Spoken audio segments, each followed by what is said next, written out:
Hey YouTubers, it's Dust Gregor. I have not made a video in how long? Way too long. Anyway, I have recently purchased a Raspberry Pi and it is awesome. There are so many cool things you can do with this device, let me tell you. Right now, of course, you know what I'm doing. I'll give you 3 guesses and the first 2 don't count. That's right, I'm installing Gentoo. Compiling it from source code the long, hard way, but still doing it because, who knows, it might be the best one out there. Because, as Linux Format recently said in their May issue, Gentoo is the #1 power Linux distribution, giving you the most flexibility of all other distributions. And that's awesome. I have enjoyed Gentoo for many years. I have built a few boxes, a couple headless boxes as well, strictly through Secure Shell. They have lasted me many years. It's one of my favorites. It's also one of the most tedious to use because of compiling everything from source, but I would much prefer to compile everything from source and know that when it's done, it's tweaked to the best that it can be tweaked for my system. Now, right now, I'm trying to install a LXDE, which is a GUI front end, lightweight, for Gentoo. I've got my base system running right now, and everything's looking very good. I've used crossdev along with distcc to help offload some of the features so that a lot of the box can be built using my HP, which has really been helping out a lot. It seems to, anyway.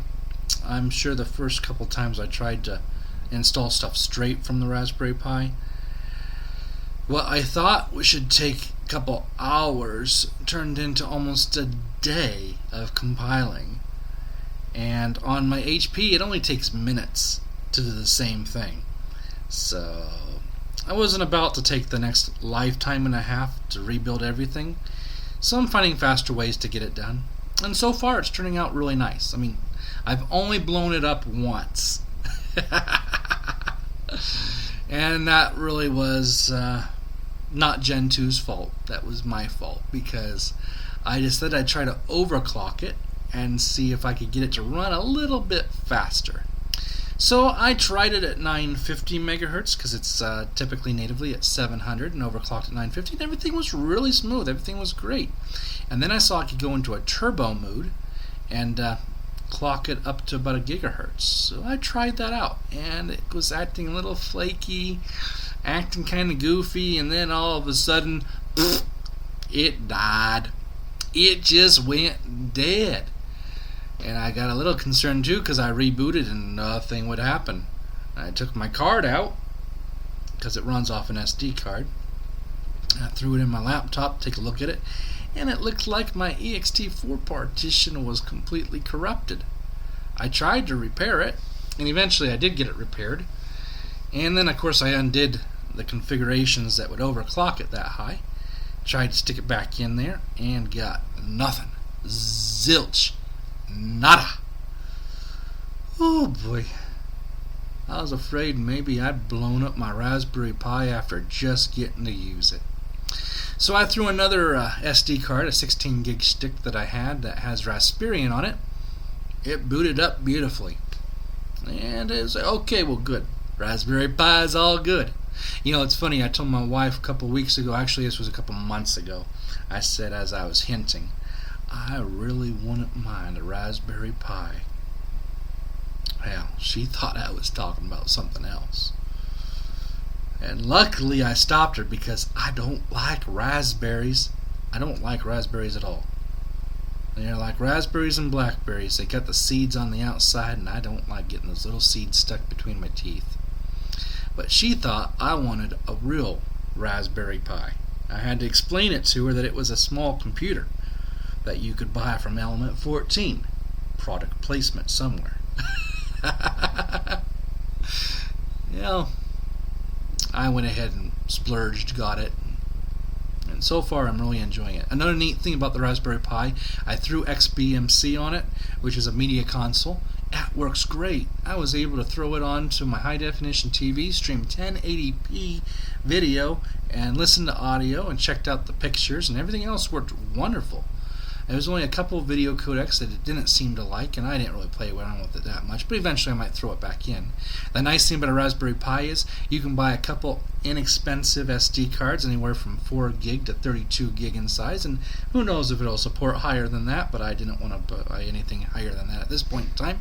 So I did a littler one with the XBMC, and then a medium one with Raspbian, and a 32 gig with what I hope to be Gentoo. Anyway, so far so good.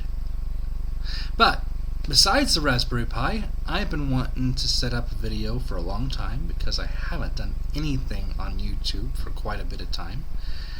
And it's not that I haven't been paying attention. I've been watching a lot of other good people out there talking about Linux, and I've been lazy. Just plain lazy. So anyway, hopefully with my reintroduction to the Raspberry Pi and all that, maybe I'll start making a few more videos about what's going on in the Linux world, and see what I can keep up with everything else. Let me know if you guys enjoy that. Let me know if it's really not Linux that you've been watching me for. Maybe it's my creative writing that I've done so poorly at keeping up with. I really should just lock myself into a room, start writing, and just not pay attention to anything else. Maybe I can get something to come across that sounds good. Who knows? Anyway, that's all I'll talk about today, and hope you all are doing great out there. Enjoy it, whatever day you're having, morning, night, evening. Have a great one. We'll talk to you later.